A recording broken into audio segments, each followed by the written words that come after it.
الحمد لله الذي سهل للحجاج حجهم ويسر لهم مناسكهم.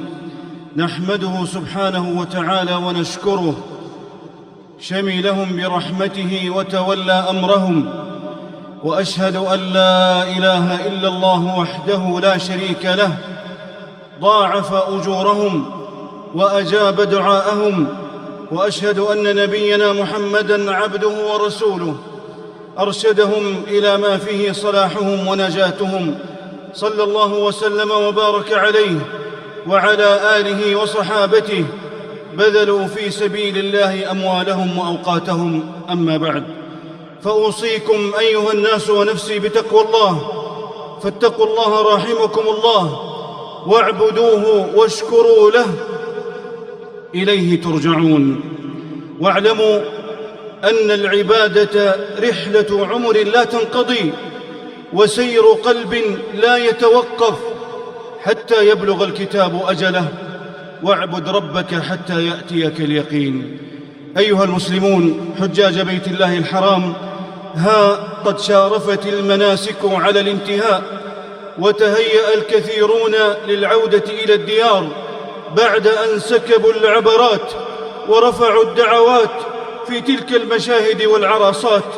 فهنيئا لمن استغل هذه الأوقات الفاضلات في هذه البقاع الطاهرات بالتكبير والتهليل والذكر والدعاء في هذه الأيام المباركات. واشكروا الله على ما وفقكم إليه من أداء المناسك على أفضل وجه وأحسن حال، واصطفاكم وفضلكم على كثير ممن خلق واجتباكم. فكم من تواق مشتاق لم يكتب لقدميه أن تطأ هذه الرواق، وكم من غافل محروم صرفه الله عز وجل بمشيئته وحكمته عن الوصول إلى هذه التخوم، ولكن كره الله انبعاثهم فثبطهم وقيل اقعدوا مع القاعدين. أيها المسلمون، الحج دروس وعبر، مواقف ودرر، رحلة إيمانية ومدرسة ربانية يتعلم فيها المؤمن القيم السامية والأخلاق العالية من المحبة والأخوة والإيثار ونفع العباد وكظم الغيظ والعفو عن الناس والبذل والعطاء وخفض الجناح والصبر على الأذى.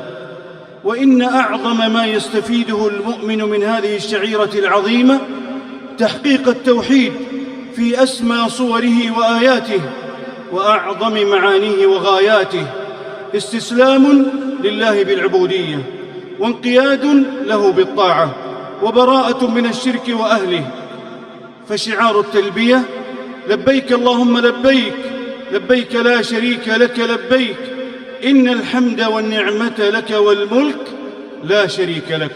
ودعاء يوم عرفة لا إله إلا الله وحده لا شريك له، له الملك وله الحمد وهو على كل شيء قدير. فهل يقبل بعد ذلك عباد الله أن يرجع المؤمن على عقبيه ليلوذ بعتبة ضريح ولي أو قبر شيخ يسأله الشفاء والولد ويطلب منه الغوث والمدد، فيهدم ما بناه ويقوض ما أسسه وأرساه؟ ولا تكونوا كالتي نقضت غزلها من بعد قوة أنكاثا، في حين لا يملك لنفسه ولا لغيره نفعا ولا ضرا، واتخذوا من دونه آلهة لا يخلقون شيئا وهم يخلقون، ولا يملكون لأنفسهم ضرا ولا نفعا، ولا يملكون موتا ولا حياة ولا نشورا. بل أمر الله تبارك وتعالى رسوله صلى الله عليه وسلم أن يقول للناس كافة: قل لا أملك لنفسي نفعا ولا ضرا إلا ما شاء الله، ولو كنت أعلم الغيب لاستكثرت من الخير وما مسني السوء، إن أنا إلا نذير وبشير لقوم يؤمنون. فمن الأولياء بعد رسول الله صلى الله عليه وسلم؟ فاتقوا الله عباد الله، واعرفوا لهذه النعمة قدرها وفضلها، واحرصوا على الاستقامة بعدها، فإن أمارة الحج المبرور وعلامة القبول المشكور هي أن يعود الحاج بقلب أتقى وسلوك أرقى. أقول قولي هذا وأستغفر الله لي ولكم ولسائر المسلمين من كل ذنب فاستغفروه إنه هو الغفور الرحيم. الحمد لله الذي هدانا لهذا وما كنا لنهتدي لولا أن هدانا الله. نحمده سبحانه ونشكره لا رب لنا سواه، ونستغفره ونتوب إليه من كل ذنب وبلواه. وأشهد أن لا إله إلا الله وحده لا شريك له، لا نعبد إلا إياه. وأشهد أن محمدًا عبده ورسوله أمرنا بعبادة الله وتقواه، صلى الله وسلم وبارك عليه وعلى آله وصحابته الذين تشرفوا بصحبته ولقياه.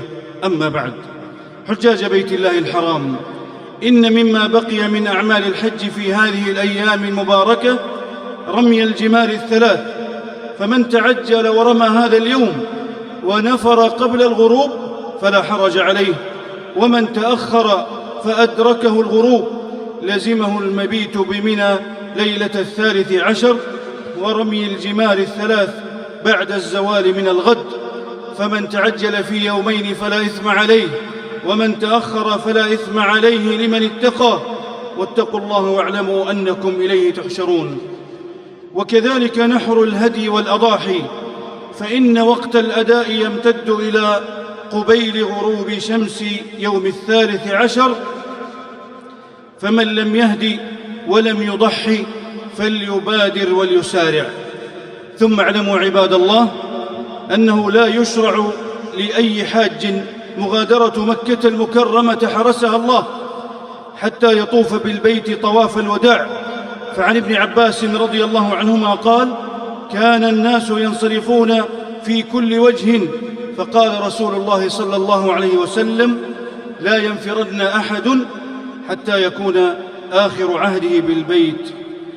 أخرجه مسلم. هذا وصلوا وسلموا على خير خلق الله محمد بن عبد الله، فقد أمركم بذلك ربكم فقال جل في علاه: إن الله وملائكته يصلون على النبي يا أيها الذين آمنوا صلوا عليه وسلموا تسليما.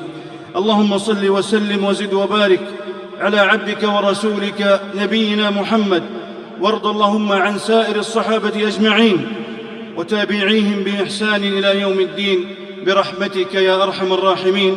اللهم أعز الإسلام والمسلمين، اللهم أعز الإسلام والمسلمين، وانصر عبادك الموحدين. اللهم فرج هم المهمومين، ونفس كرب المكروبين، واقض الدين عن المدينين، واشف مرضانا ومرضى المسلمين. اللهم آمنا في أوطاننا، وأصلح أئمتنا وولاة أمورنا، وأيد بالحق والتوفيق والتسديد إمامنا وولي أمرنا خادم الحرمين الشريفين. اللهم أطل عمره في صحة وعافية ونعمة منك سابغة ضافية. اللهم وفقه وولي عهده الأمين لما فيه صلاح البلاد والعباد وعز ورفعة للإسلام والمسلمين يا رب العالمين. اللهم احفظ جندنا المرابطين على الحدود، اللهم احرسهم بعينك التي لا تنام، واكنفهم بركنك الذي لا يرام يا رب العالمين. اللهم كن لإخواننا المستضعفين في كل مكان، كن لهم مؤيدا وظهيرا ومعينا ونصيرا، وانصرهم على عدوك وعدوهم يا قوي يا متين. اللهم احفظ على بلادنا أمنها واستقرارها ورخاءها وجنودها، ورد عنها كيد الكائدين وعدوان المعتدين، وعن سائر بلاد المسلمين يا رب العالمين. اللهم تقبل من الحجاج حجهم، اللهم تقبل من الحجاج حجهم، وأعطهم جميع سؤلهم، وحقق لهم يا ربنا رجاءهم، وردهم إلى أهليهم سالمين غانمين مقبولين برحمتك يا أرحم الراحمين. ربنا آتنا في الدنيا حسنة وفي الآخرة حسنة وقنا عذاب النار. سبحان ربك رب العزة عما يصفون، وسلام على المرسلين، وآخر دعوانا أن الحمد لله رب العالمين.